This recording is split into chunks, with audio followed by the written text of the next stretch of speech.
First off, to say thanks to Quest for being part of the Metalfest. Awesome. Appreciate it. We got 11th annual next Saturday and Friday at the zoo. And glad Quest came on board, helped us out with it, and any awareness for the fest. Thanks, Sam. Thanks, Will, for all your help. Pretty awesome. Thanks, Cory. Yeah, thanks. All right, well, I mean, just like everyone said here, these guys covered most of the crap I was going to say, so. But we're all separate drummers, we're all from the same metal scene, and we all play completely differently, if you ask me. Like, the stuff, Will's style, his style, we're all different. The way I play, I'm not fancy. I pride myself on consistency, hitting hard all the time. If I'm going slow or fast, I want all my hits to be exactly the same. So, I'm not going to go through all the other fancy pants jargon these guys are talking about. So I'm just going to go down to the basic stuff that I do. Like, I play in a grind band, I play in a death metal band, I play in a Judas Priest cover band, and I also play in a new wave band. So I find I don't want to be just playing fast all the time, because you also got to have the basics down too. No point in going fast if you can't play slow and on time. But my warm-ups are pretty basic. I actually do a lot of the stuff like Derek Roddy does, if every you guys have seen his stuff. Just basic hand stuff. I'll just go like this forever. Just like he said, I'll be looking weird at the back of the bar just doing this for forever until I freaking finally get to play. My stick grip is completely different from both theirs too. I pinch like this. Because I'm in one of my bands, we do a lot of hyper blasting where it's like it's a regular blast beat, and then I go like, so I'm pushing with my fingers here. So I got these gross calluses on my hands here. We all do. Yeah, and that's where mine are. Like I saw what Derek's saying, and you were saying you pinch here, I pinch here. So when I blast, I'm going like that with my hands. Just like Derek Roddy said, like when I watched his video, I was so happy to say it because I always thought I played different than all these guys. People are like, oh, bad technique, blah, blah, blah. But Derek Roddy said, if it works for you, and it's awesome, right, then who cares? Yeah. And that's what works for me. I find I don't get tired. The worst you could do is use your arms like that. I just try to keep, not changing too much. And I'll do this forever. And just like they said too, I'll just my feet along. Help my feet just quit faster. My feet aren't that crazy. That guy's good. You see him? He's good. But I'll just do this forever, just to get my speed up. Sometimes I'll do this for 10 minutes. Do shorter ones, like they were saying too.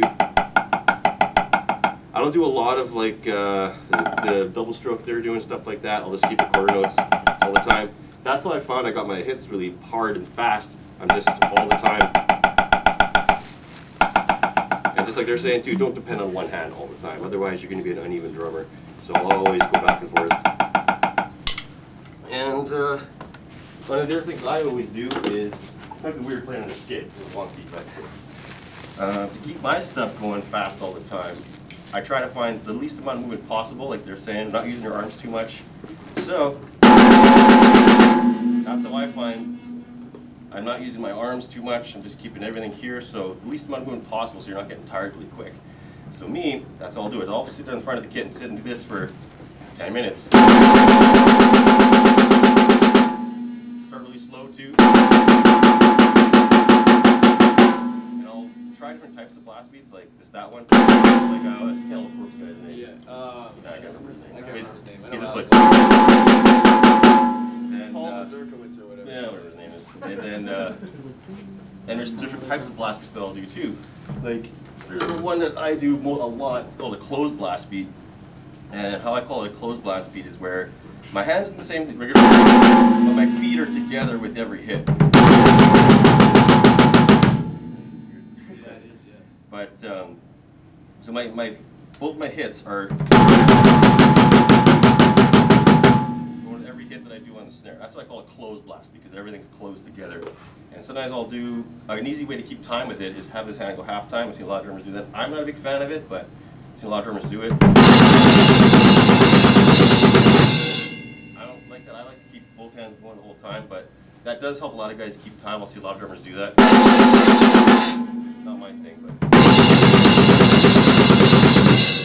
And then an open blast. An open blast beat that I do a lot in the other band too is where it's not closed, where they're not, and my feet are opposite the snare. So some drummers, like when she's talking about John Longstress, like these guys will do with one fucking foot. I can't do that, but so basically my feet are gonna go first, snare second, as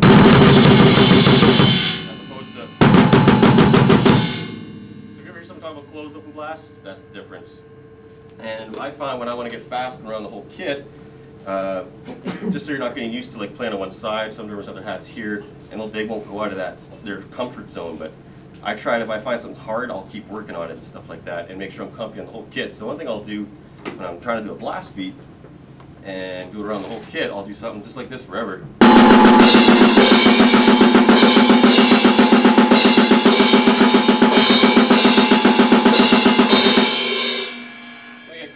Kit and I could move. But I'll do that mostly just to keep my movement good, stuff like that when I'm around the kit, so I'm not struggling to go certain ways when I do it. And same thing with fills. When I want my fills to be good, I'll go around the whole freaking kit. Start off slow.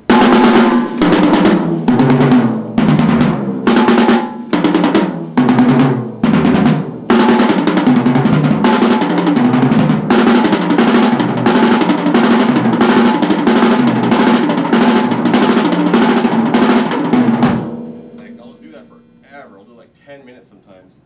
Coming back to this snare for like Dave Lombardo rolls, stuff like that, I'll just start slow, same thing. I'll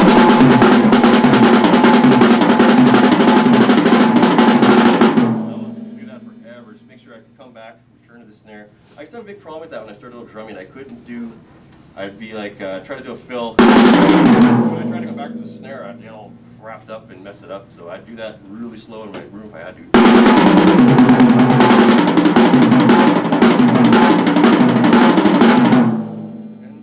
I just kept doing that forever and ever, and that's basically how I get my consistency going, is repetition, repetition, repetition, doing the same thing over again. Just like he said too, to a metronome. I found when I started playing to a metronome, I actually got faster, because when you start speeding up, you play crappier, the band isn't together, and as soon as I started playing to the click, it's almost like my inner click was going too. And you challenge yourself more. It does. When you first start playing to a click, even in the studio, like they put a metronome on and you find how crappy your timing really is when you start playing to a click for the first time. But now I'm just like Derek, I'll play the click when I practice at home, and I practice with my other bands. I have the click all the time now because it keeps me on time. I haven't been taking it live to shows because I don't have the proper setup yet, but I do it when I play in my basement. I'll always have the click going and stuff like that, just in my one ear. And sometimes I'll keep the one ear out so I can still hear what the band's doing, but the click helps a lot, I find, to keep me tight. So I don't speed up, especially when you're playing so freaking fast. When you're going even faster, you're not doing yourself any favors. So, yeah, and so same thing I do though to keep with my going around the kit and comfortable. I'll do other fills, like instead of like they were saying, like Will saying, you go. It's pretty basic, so I'll do different stuff like fancy pants fills, like.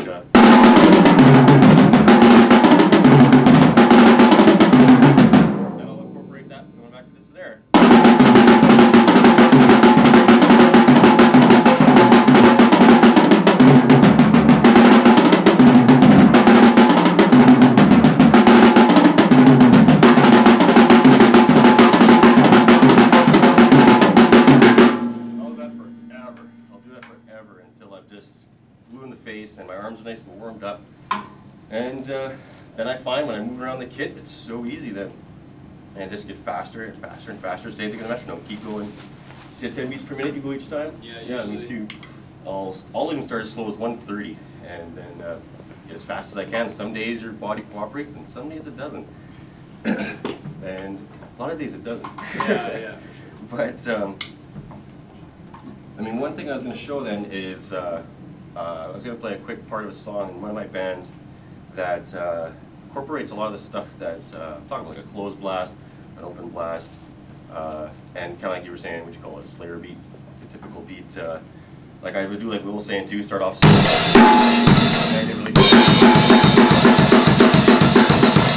can still keep my sticks like that, same grip, no matter what I'm doing. But so this one song I'm going to do, it shows like the clasps he was talking about, the fast Slayer. Everyone calls that a Slayer beat for some reason. Yeah. Standard thrash beat. Yeah, and then it's got the closed blast beat and the blast beat. I might have trouble going on these toms, because I usually have my toms on a rack over here, but then they're right in front of me. I used to play like this on where I had the toms right at my kick drum, but once again, I wanted best mobility, so I moved them over here. Some drummers got racks. I just have them on a tom right there, and I found I was able to move way better. Sometimes crossing your hands I find is difficult for double bass. Like it gets in the way, so like I know Derek said if he's got hats right here, and it's freaking awesome. I want to do that. Yeah. You have 2 hats, don't you? Yeah. Yeah. Makes it easier for having closed hat beats on the right hand side. That way Yeah. you don't have to crisscross. And some of the hats, they will have an option to open and close them from here. I mean, that's fancy too. You get like that cord that goes to it. But when I've played on kits with that, I have these ones open and these ones usually closed. But I don't have that option right now, unfortunately, on this kit or my own at home. So yeah, I'll show you this song. Just shows really quick. Basically all the stuff that I incorporate into my drumming, and I just try to stay fast all the time and consistent, and all my hits the same. So when I'm blasting or something, I don't go, my level doesn't go down. I try to keep it high, because especially when you're at a bar and everyone's blasting really loud, like all the guitars are going, the sound's dissipating everywhere. It's hard to hear yourself, so you gotta stay consistent, stuff like that. Some guys will resort to triggers and stuff like that. It helps with sound. It's just bad if guys rely on the trigger, like, you know, playing like a fairy on the pedals and then nothing's coming through, they just rely on the trigger. But I don't do that. But I have triggered. I'm not saying that triggers are bad. I just think a trigger, if you rely on it like that, it's pointless. But yeah. What's a trigger? Trigger? Yeah. Trigger's a little mechanism you can clamp on here. What it does is it'll pick up the hits, the vibration of the head. So you can hit it this loud or like that, and all of the hits will be consistent. So you might as well replace it with All the computer. same volume. Yeah. You can It's set the basically a sensitivity on it. replacement. Yeah. Some guys will set it so high that the bass player will strum his bass and then the fucking kick drum goes off. So that's when you set it too high, and that's what I think it's lame. So some guys set that high. There's even bands that I really loved. I heard their album and I was like, wow, it's so freaking crazy. And then I got to see the band live. I was so disappointed because the guy was just like basically just feathering the whole kit because he was relying on triggers. He had triggers on everything, all his toms, his snares, his kicks. You may as well be a jazz player. He could be a computer up there if he's got the whole kit triggered like that. But it depends. If they're relying on it, I like when they do an organic sound where they'll mic the kick drum and they'll trigger it. That's fine, because then you get the tight sound, the consistent sound, and then the actual organic sound of the kick drum. Anyways, this is a song that I'm going to show you really quick that has basically all the stuff that I try to incorporate. The closed blast beats, the slayer beat, the open blast beats. Some fills if I can pull them off on this kit. And the clasps. And it's by a band I'm playing called Putrescence, like a grind band. Really messy, dirty metal. Just recently started playing the click in this band because it helps, once again, like I said, it keeps us on time. All right, this goes.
Blast beats, open blast, but you see the whole time if I was doing like a beat like or if I was doing a blast beat, try to keep them all the same length or the level, because then consistency's there, don't rely on triggers. That's what I try to do when I do speed metal drumming, and the best thing to do is start slow, work your way up, play to a metronome. Metronome does wonders for you in terms of, as you speed up, you're going to lose energy, you're going to lose all that stuff. Stick grips again, whatever works for you. That works for me. I mean, just the best thing I could say is keep your arms out of the mix. As soon as you get your arms in there and you're just like moving around, you're wasting energy, you're moving too much. But that's just, you know, speed metal drumming. If you're playing a band like AC/DC, you can pretty much do whatever the heck you want because, you know, like you can do that all day and move all your arms all you want. It's not going to hurt you really. But when you're doing speed metal drumming, stuff like that, that's where you really got to rely on not going too much, stuff like that. I'm not crazy on the feet. Like I love the double bass, but some of those guys that are saying doing double strokes and stuff like that, and you can't even really do that on this type of pedal. But Same thing, you gotta practice all the time to get stuff like that down. This guy right there, Scott, he's really good at the, you have longboards? I do, I don't really use them with the double strokes. No, eh? Well, same thing, you're not doing double strokes either though, right? No, the one thing I saw, you can actually do them on the short boards, but you don't actually use your heel. You go flat, and then when the pedal comes back up a bit, you hit with your toes on the way up. Yeah, that's the one I was seeing too. It's really tough on this DW one because it's got the part on the back of the pedal here. The plates are a little shorter too. Like what what Scott's saying there is, yeah, where you hit down when you come up.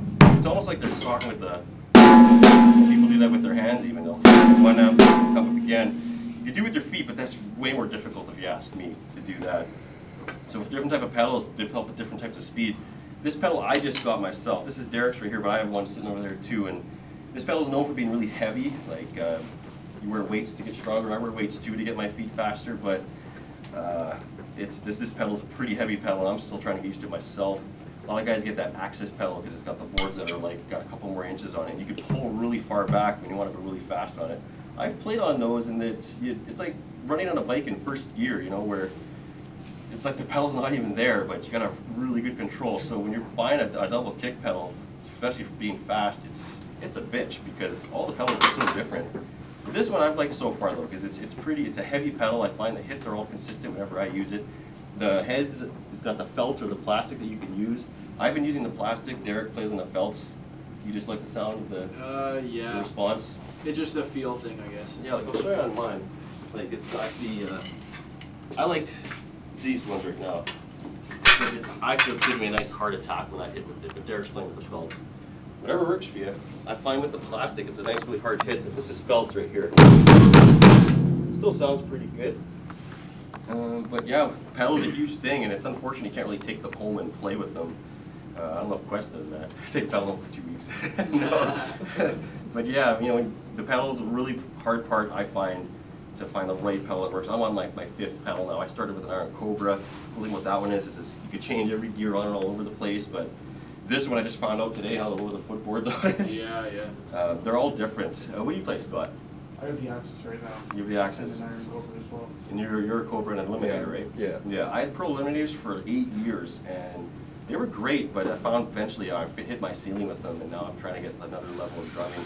And I'm trying to take W9000 now and see what that is in terms of double kick. I want to get my double kick stronger, so I'm wearing weights and playing on these heavier pedals, hoping it does the trick for me. And yeah, that's pretty much all I got to say. You guys covered a lot. What do you do? Do you have wrist problems ever? No, not really. That's where the hands come in, the fingers come in. Yeah, since I'm just using mostly my fingers when I'm doing that stuff, I don't really have that problem. I used to, a long time ago. Before I even play every show, I do a lot of stretches. I do this stretch a lot. Helps me a lot with my hands. I'll stretch a little bit like that, and then just blast. And since I'm doing that, my wrists don't even come into play. I never had that problem for the last couple of years. As soon as I got the technique down, it was no problem.